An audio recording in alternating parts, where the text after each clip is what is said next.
नमस्कार. तर आज जेवणामध्ये बनवली आहे मी मिक्स कडधान्याची भाजी. तर याच्यामध्ये मी वापरले आहेत मूग, मटकी, चवळी आणि छोले. खरं तर माझ्याकडे ह्या सर्व गोष्टी थोड्या-थोड्या उरल्या होत्या म्हणून मी विचार केला, की ह्या सर्व गोष्टी मी मिक्स करते आणि याची भाजी बनवते. त्याच्यानंतर आज आम्हाला जायचं होतं वारजेमध्ये.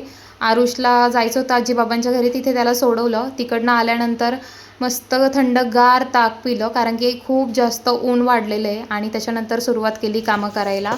थोडी भांडी उरलेली होती, ती भांडी घासली.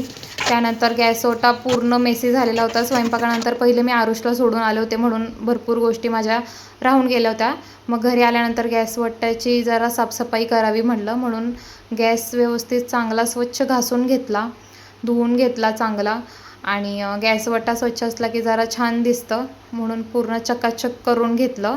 ज्या दिवशी त्याला कुठे सोडायचं असलं ना, की त्या दिवशी माझी कामं राहूनच जातात. भरपूर कामं माझी मागे सोडून मला त्याला सोडवायला जायला लागतं आणि उन्हामुळे खरं तर मला त्याला कुठे पाठवू वाटत नाही आहे. पण तो खूप हट्टी आहे, त्याला खूपच हट्ट करायचा असतो. इकडे जायचं आहे मला, बाबांच्या घरी जायचं आहे, हे ते म्हणून त्याला सोडवून आले. त्यानंतर स्वच्छ गॅस बघून तर एक जे सुख आहे त्या सुखापेक्षा मोठं सुख कुठलंच नाही. तुम्ही पण मला नक्की कमेंट करून सांगा, तुम्हाला पण गॅस वट्टा स्वच्छ केल्यानंतर असंच वाटतं ना? त्यानंतर बाहेरची बाल्कनी व्यवस्थित झाडून घेतली. ती पण खूपच धुळकटलेली होती, कारण की आमच्या इथे एवढी हवा येते की एवढी धूळ येते काय अंदाजच नाही.